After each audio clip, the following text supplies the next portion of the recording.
練。當然，喜歡狗就是領犬員的基本條件，然後再經過一個培訓課程，就可以成為真正的領犬員。安排咗某一隻狗警犬俾某個同事去帶，係佢帶嘅話，咁佢嘅狗嘅起居飲食。病啊，有時如果係雌性嘅狗就會生 BB 咁樣，都係呢個同時呢個領犬員去負責嘅，係啊，可以話係又係自己個朋友，又係自己嘅仔女咁樣，係啊。領犬員是憑着經驗去感應狗的喜怒哀樂，對領犬員來說，工作也充滿了挑戰。開心嘅就係隻狗取得你嘅信任啦，大家做任何訓練都能夠得心應手啊，完成到工作，呢個係開心啦。咁你話辛酸嘅咁因為有好多時帶個訓練嘅時候，天氣會好熱啦，有時會落雨就濕晒身啦，咁樣嗰啲就真係酸酸地啦。咁你話辣手就好多時係一隻狗比較頑皮。難教而不善咁就其實佢唔係唔聰明可能聰明得滯叻得滯，咁嗰啲比較辣手棘手噶。警犬一般在1歲半開始接受訓練，經過3個月的基本訓練，如毒品尋找、爆炸品搜尋、指令服從、攻擊訓練等等。如果警犬能順利通過以上的測試，那也代表了警犬畢業。由於狗1歲代表人的7歲，所以警犬大約在7、8歲就要退役。退役後的警犬通常由領犬員領回家裏飼養。咁警犬點解有分別咧？佢受過訓練啦，另外就係話佢能夠為警察去完成一啲任務，呢啲係家犬裏邊係冇嘅啦。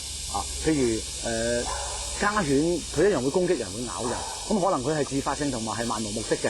但我哋警犬就唔同，我哋警犬就佢聽個領犬員嘅命令，應該咬就咬，應該吠就吠，應該要做攻擊就做攻擊。咁所以就係呢個係最大分別嘅。咁當然調翻轉頭嚟講，如果喺外形方面，佢哋係冇乜大分別嘅。譬如一隻狼狗喺屋企度養嘅，同我哋嘅狼狗，佢都係狼狗。咁外形就警犬同家犬咧，就真係冇分別啦。但係佢個能力方面咧，就有好大個分別。咁即係話警犬咧就一定可以做家犬，家犬就唔一定可以做警犬。警犬隊也協助司法警察偵查刑事案件，追蹤案件的有關線索。在一些嚴重的突發案件中，警犬就起了重要的作用。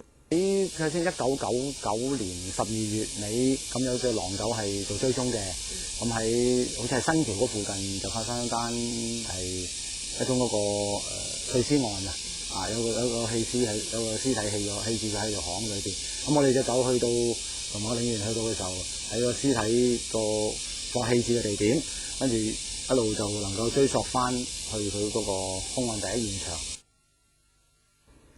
警犬隊在警民關係中扮演着特殊的角色，多年來警犬表演常常就吸引了許多居民前來觀賞。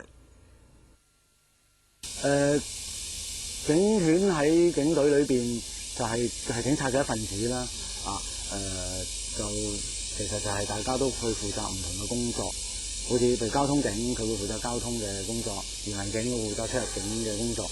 咁警犬係作為一個支援嘅隊伍啦。另外就係話喺人唔能夠做得到，或者係冇咁完成得咁好嘅工作，係俾隻狗去做。譬如佢聞毒品，人聞唔到啊，係嘛？所以就係用警犬，利用犬隻去幫我哋完成任務。缺少咗當然冇咁完美啦，缺少咗會令到其他嘅偵查工作會困難一啲啦，同埋係會有警民之間，譬如好似講防暴嗰度為例啦，如果冇狗喺度嘅話，一定係人去驅散人啦，警察去驅散人啦，咁呢個矛盾可能會容易激發出嚟。咁有狗喺度咧，咁就可以話，好似香港用狗嘅時候，都係比較一個溫和嘅個手段嚟嘅啫。咁狗警犬喺警察局裏邊亦都作為一個公關嘅角色啦。譬如我哋成日出去有時去表演啦，有人嚟參觀啦，咁喺警民關係上咧，佢都起到一個一定嘅作用，就好似一個公關大使嘅咁樣啊，因為見到我啦。